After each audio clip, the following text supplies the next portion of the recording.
안녕하세요.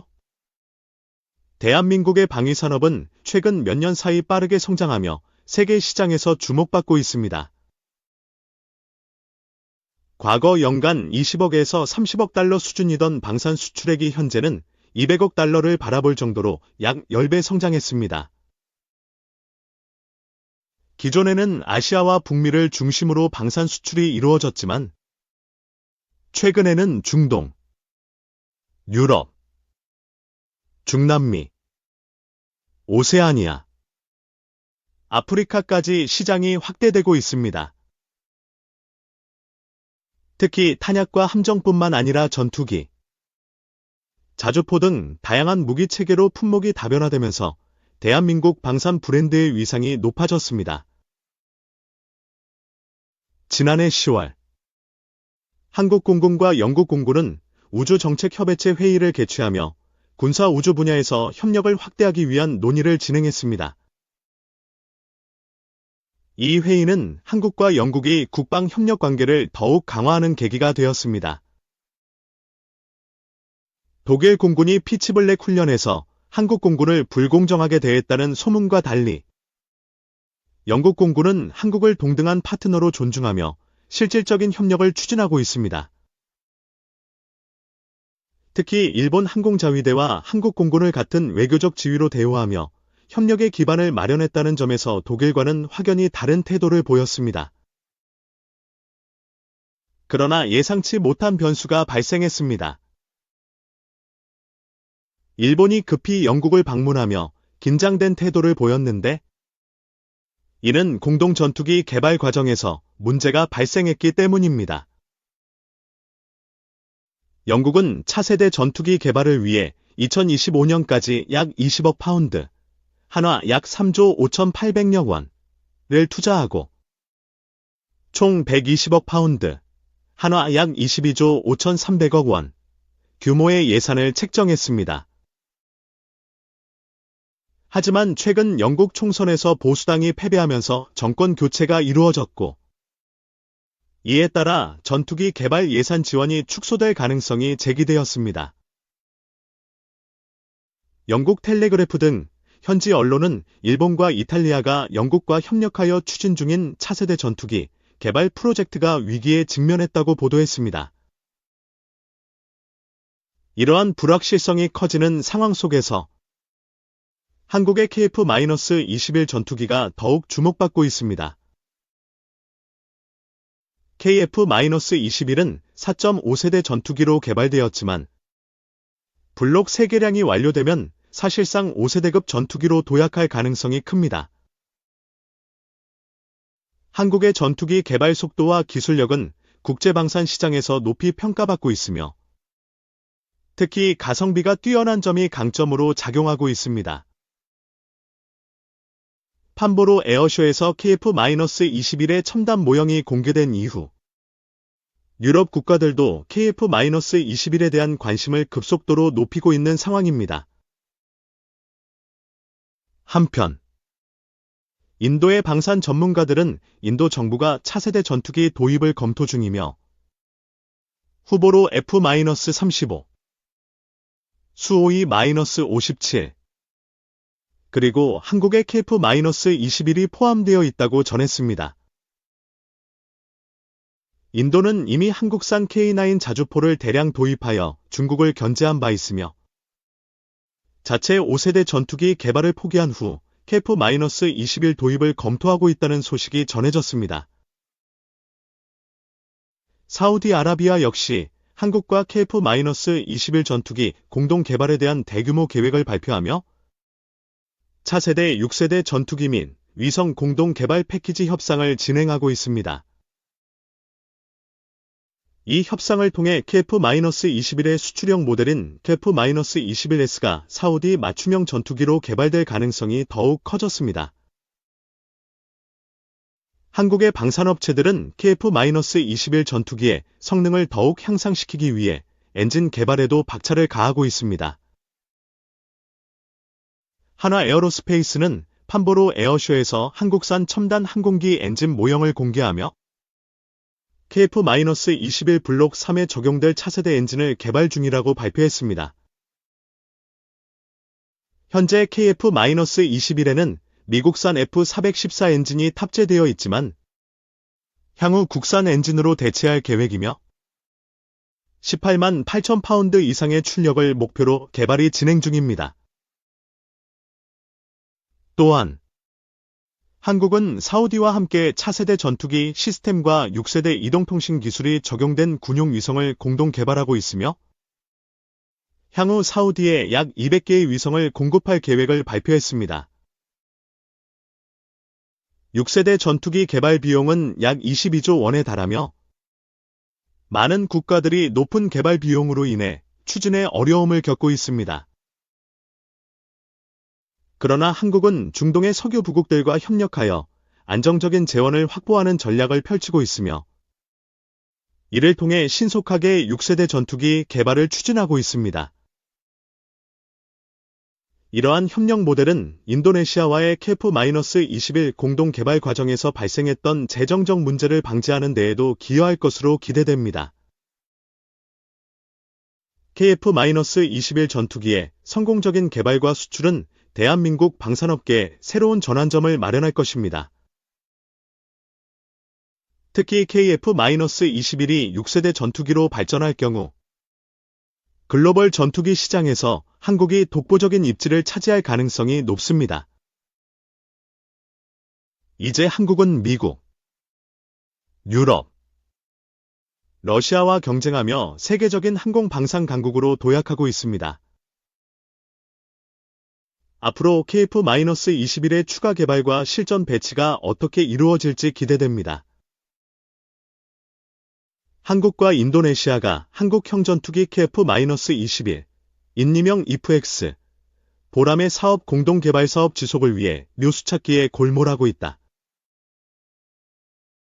차세대 전투기를 국제 공동 연구 개발하기로 한 양국은 탐색 개발을 성공적으로 마친 데 이어 시험 비행을 비롯한 체계 개발을 진행 중이다. 그런데 인리 측이 재정난을 이유로 애초 1조 6천억 원의 분담금을 6천억 원으로 줄이면서 기술 이전 범위 등 기본합에서 개정을 위한 협의가 필요한 상황이다.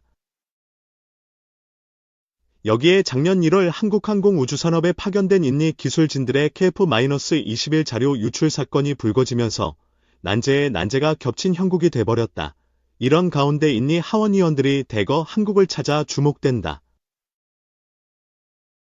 데이브 락소노 제1분과위원회 부위원장을 비롯한 분과위 소속의 인리 하원의원 10명과 젤다 울란 카르티카 주한 인도네시아 대사대리는 18일 국회에서 김석기 외교통일위원장을 비롯한 외통위원들과 면담을 가졌다. 인리 하원 제1분과위는 외교와 국방 분야를 담당하며 삼선 의원인 락소노 의원은 아국 락소노 전 하원의장의 아들로 있니 정계의 유력 인사다. 이 자리에서는 한인리 관계와 양국 의회 간 교류 협력 발전 방안, 특히 KF-21 사업과 관련해 중점 논의했다고 한다. 그동안 인리는 자국 기술진 5명의 KF-21 자료 유출 수사가 장기화되는 데 대해 불만을 내비치며 이 문제가 해결돼야 KF-21 공동개발 사업을 지속할 수 있다는 입장을 보여왔다. 이와 관련 인리 측은 작년 9월 방위사업청에 기술진의 혐의가 해소된 뒤에야 기본합에서 개정 협의가 가능하다는 내용의 공식 서한을 보내왔다. 특히 최근에는 세계 최대 이슬람 국가인 인리의 라마단 기간을 앞두고 출국 정지 상태로 수사를 받고 있는 자국 기술진 5명의 일시 귀국을 요청하기도 했다. 방위사업청의 의뢰로 수사에 나선 경남경찰청은 작년 12월 수사를 종결하고 검찰에 송치했으나 검찰이 보완 수사를 요구하며 돌려보내 추가 수사가 진행 중이다. 현재까지 인리 기술진들이 무단 반출을 시도하다 적발된 이동식저 장장치에는 KF-21 관련 민감한 자료는 포함되지 않은 것으로 알려졌다. 이들의 모니터 촬영 사진 등도 K에 요청하면 받을 수 있던 자료로 절차상 문제가 있었을 뿐 기밀사안은 없는 것으로 전해졌다. 다만 분담금 축소와 유출 사건이 맞물리면서 인리에 대한 국민 감정이 악화됐다는 점이 문제다. 정부 소식통은 수사 과정에서 기밀 등 민감한 자료 유출은 확인되지 않은 것으로 알고 있지만 여론을 고려할 수밖에 없다며 실무급 협의가 진행 중인 인니와 KF-21 사업 협력 지속을 위해 다양한 방안을 검토하고 있다고 말했다. 인니가 세계가 주목하게 된 K방산의 사실상 첫 고객으로 오늘날 K방산의 등인이자 2011년 국가정보원의 인니 특사단 호텔 잠입 사건에도 불구하고 별 문제를 삼지 않았다는 점 등을 고려해 대승적 차원의 판단이 필요하다는 지적도 있다. 낙선호 의원과 면담에 참석한 유영원 국민이임의원은 긴니는 우리나라 항공기 수출의 첫 고객이자 K방산 최우수 고객으로 기본훈련기 KT-1, 고등훈련기 T-50, 잠수함까지 구매했다며 면담에서는 인니가 KF-21 사업 파트너로서 양국 간 윈윈 프로젝트를 성공적으로 수행하고 있다는 점과 양국 간 방산협력의 중요성을 강조했다고 밝혔다. 유 의원은 이어 민니 기술자 보안 사고에 대해서는 한국 정부와 국회에서도 해결하기 위해 최대한 노력하고 있으니 인니 측에서도 믿고 적극 노력해달라고 당부했다고 덧붙였다. 한국 해군의 주력 군함, 항공모함, 이지스함, 잠수함. 대한민국 해군은 아시아에서 강력한 해군력을 갖춘 국가 중 하나로 다양한 군함을 운용하며 해양 방어와 국제 협력을 수행하고 있습니다. 특히 항공모함, 이지스 구축함, 잠수함은 대한민국 해군의 핵심 전력으로 미래 해군력 강화를 위한 중요한 요소로 평가됩니다. 이 글에서는 한국 해군이 보유하고 있는 주요 군함인 항공모함, 이지스 구축함, 잠수함의 특징과 역할을 살펴보고 향후 발전 방향을 분석해 보겠습니다. 1. 한국 해군의 항공모함 미래의 전력. 현재 대한민국 해군은 전통적인 항공모함을 보유하고 있지는 않지만 경항공모함 도입 계획을 진행 중입니다. 이는 대한민국 해군의 해양 작전 능력을 크게 향상시킬 것으로 예상됩니다. 1. 경항공모함 엘펙스2의 특징, 배수량, 약 4만 톤급, 탑재 항공기, F-35B 스텔스 전투기. 주요 임무, 해상 공중전, 상륙작전 지원, 해양 통제, 경항공모함 도입은 대한민국 해군이 보다 적극적인 해양 작전 수행 능력을 갖추는 계기가 될 것입니다. 특히 F-35B 전투기를 탑재할 경우 강력한 공중 전력과 해양 통제 능력을 확보할 수 있습니다. 2. 항공모함 도입의 필요성. 주변국, 중국, 일본의 항공모함 보유로 인한 해군력 균형 유지, 해양 영토 보호 및 원해 작전 수행 능력 강화, 연합작전 수행 능력 향상, 미국 및 동맹국과의 협력. 현재 대한민국 해군은 항공모함 도입을 통해 해양 방어뿐만 아니라 글로벌 해양 안보에도 기여하는 강력한 해군력으로 도약하고자 합니다. 2. 이지스 구축함 해군의 핵심 방어 전력. 이지스 구축함은 대한민국 해군의 방어 및 공격의 중심 전력으로 강력한 대공 방어 능력과 다목적 작전 수행 능력을 보유하고 있습니다. 1. 세종대왕급 이지스 구축함 KDX-3 배수량 약 11,000톤 주요 무장 SM-2 미사일 SM-6 미사일 예스샘 토마호크 미사일 추후 도입 예정